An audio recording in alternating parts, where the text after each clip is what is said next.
How do you plan and organize the creation of content?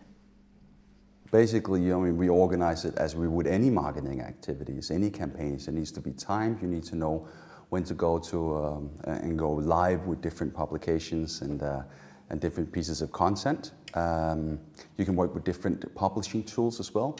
A lot of constant stream of content publishing, as you have on social media, where you might be present every day or 4 times a week with different small pieces of content.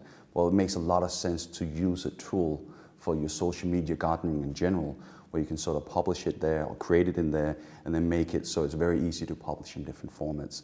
And when it comes to video, then it's also making a plan for when is it feasible to have these pieces of content out. But you're not as dependent on a campaign and on deadlines as you normally are. So content can sort of normally just be published throughout the year. So use some tools, have a plan. Can you mention some of the tools that you could recommend? Well, we work with a vast area of tools, and it really depends on what it is you're measuring. We use search metrics, Hootsuite, Google Analytics, Webmaster Tools, and a lot of different things.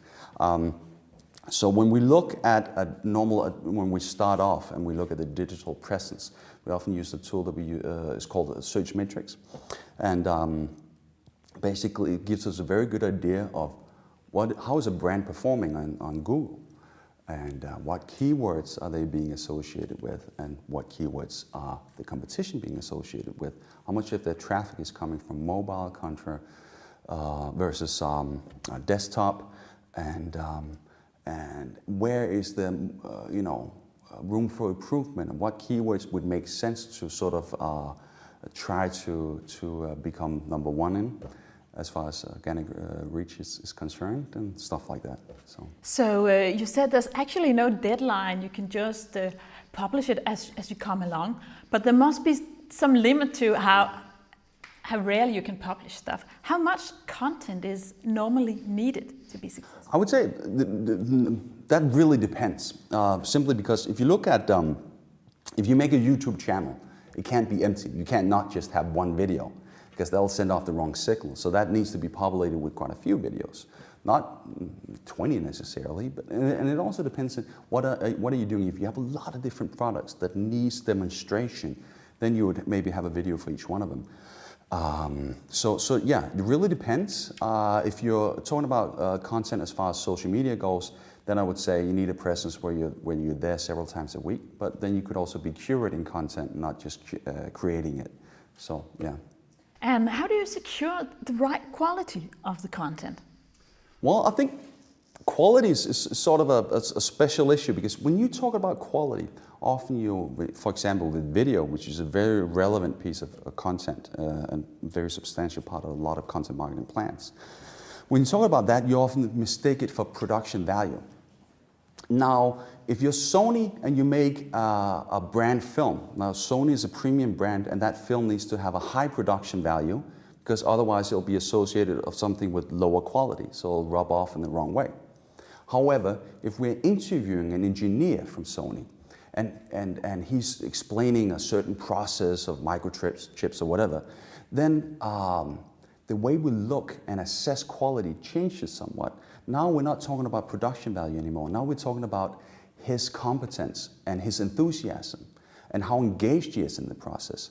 And if he comes off as enthusiastic and he comes off as someone who really knows his stuff, then that signifies that this person being part of a Sony team is sort of a guarantee for a certain level of quality from within Sony and within their products and within their brand.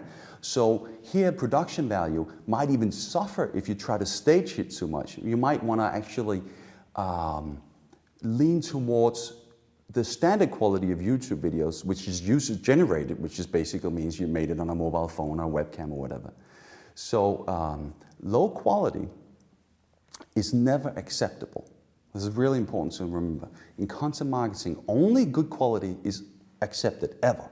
However, something like production value might be of low quality, of a low production value, or it could be a high production value. But quality should always be right. So good quality, in other words, good quality doesn't have to mean that it should look like a totally professional, polished production. Exactly.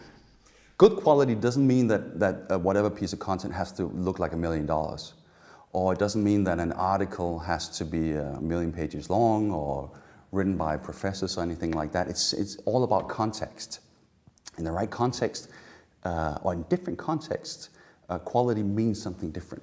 As I said, in the testimonial, it's not about who holds the video camera and the sound quality. It's about the person and what he radiates and what he's actually saying.